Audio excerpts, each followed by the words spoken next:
ఆ తెలంగాణ దీక్షా దివస్ సందర్భంగా ఈ రోజు తనతోని మనందరితోని కొన్ని ముచ్చట్లు చెప్పడానికని చెప్పేసి మన రామన్న వచ్చిండ్రు.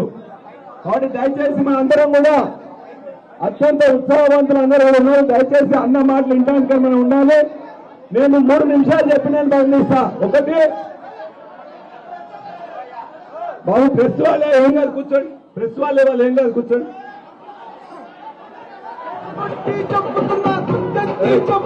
ఎందుకే అది పెడుతున్నారు? ఒకటి, జనగామ జిల్లా ఏర్పాటు అనేది కేసీఆర్ గారు మనకిచ్చిన త్యాగం, చేసిన త్యాగం. జనగామ జిల్లా ఏర్పాటే కాకుండా తెలంగాణ ఉద్యమానికి 2001 నుంచి గులాబీ జెండా ఎత్తినంచెలు కూడా జనగామ జిల్లా మొత్తం కూడా కేసీఆర్ వెంట నడిచింది. ఏదైతే తెలంగాణ ఉద్యమానికి గరిమనాభిగా ఉందో, కేంద్ర బిందుగా ఉందో, సిద్దిపేటకు పక్కనే ఉండడం వల్ల సిద్దిపేట మొత్తం కూడా కేసీఆర్ కి అడుగులో అడుగై కదిలింది. 2004లో జరిగిన మొట్టమొదటి ఎన్నికల్లో ఆనాడు చేర్యాలగా ఉన్న నియోజకవర్గంలో గాని, స్టేషన్ కన్పూర్ నియోజకవర్గం గాని రెండింటికి కూడా గులాబీ జెండానే మొత్తం ఆ రోజున ఎత్తుకున్నారు ఇక్కడ ఉన్న ప్రజానీకం. 2012లో మరలా పరీక్ష సమయం వచ్చినప్పుడు రాజన్న రాజీనామా చేస్తే కేసీఆర్ గారు పిలుపు మేరకు మళ్ళా గులాబీ జెండానే ఎత్తుకున్నారు ఈ మొత్తం నియోజకవర్గంలో.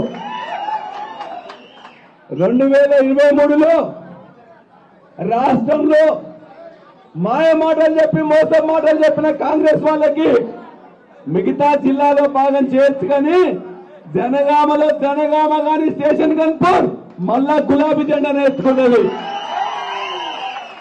ఏనాడు కూడా 2001 నుండి ఈనాడు 2025 వరకు కూడా కేసీఆర్ మాటే, కేసీఆర్ పాటనే జనగామ జిల్లా నడిచింది.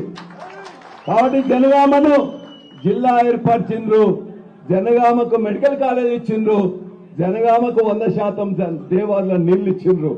అందుకే తెలంగాణ దేవుడే కాదు, తెలంగాణతో పాటు జనగామను సత్యశామలం చేసిన కేసీఆర్ దీక్షా దివస్ ను కూడా బ్రహ్మాండంగా మనం జనగామ జిల్లా జరుపుకోవాలి. అదేవిధంగా ఎన్నిక ఏదైనా ఇవాళ సర్పంచ్ ఎన్నికలు వస్తున్నాయి, రేపు ఎంపీటీసీ ఎన్నికలు వస్తున్నాయి. ఏ ఎన్నికలు వచ్చినా కూడా 2001 నుండి 2025 వరకు ఎట్లానైతే గులాబీ జెండా ఎగరేసినామో ఇవాళ ప్రతి గ్రామంలో గాని, ప్రతి మండలంలో గాని ప్రతి గులాబీ కార్యకర్త కథానాయకుడు కావాలి, కథానాయకుడు కావాలి. ఇక్కడ మన కోడ దొరికిండు. 2004లో ఇక్కడ అదే శని దాపురి ఇచ్చినట్టు మన దాపురిస్తే ఓడించినాం 2004లో. 2012లో మళ్ళా నేను వస్తే ఆనాడు కూడా 2012లో కూడా బై ఎలక్షన్స్ మళ్ళా ఓడించినాం.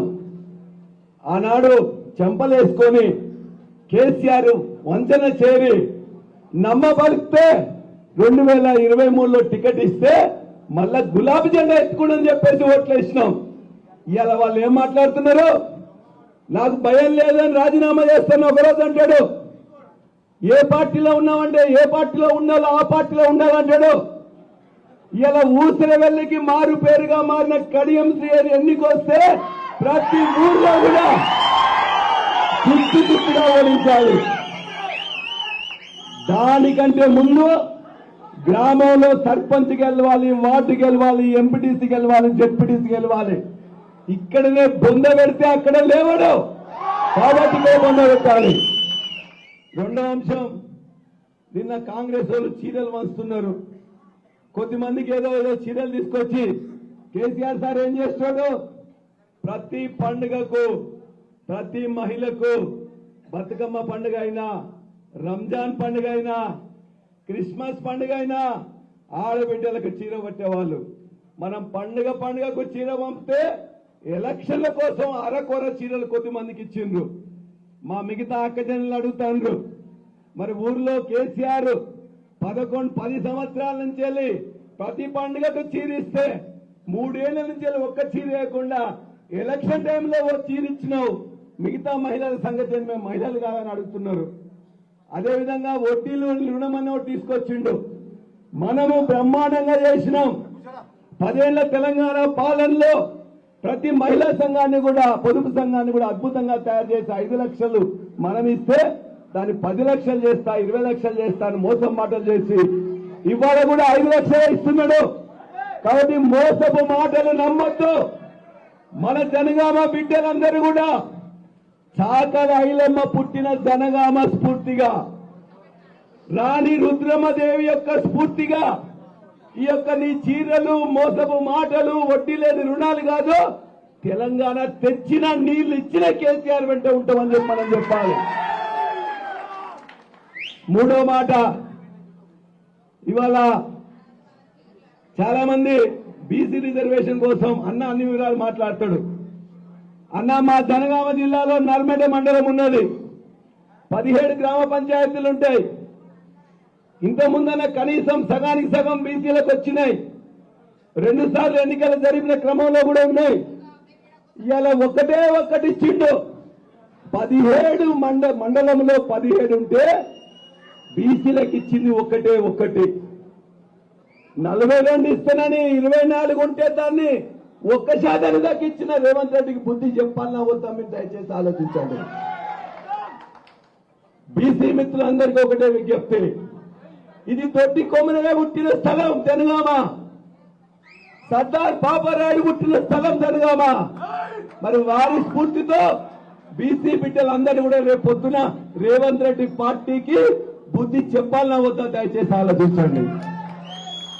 కాబట్టి అన్ని విషయాలు అన్న మా అందరికి కూడా మేమందరం కూడా అన్నిటికీ సిద్ధంగా ఉన్నాం. జనగామ జిల్లాలో ఉండే 12 నియోజకవర్గ 12 మండలాల్లో కూడా 1, 2, 3 ఫేజ్లు వేసిండ్రు.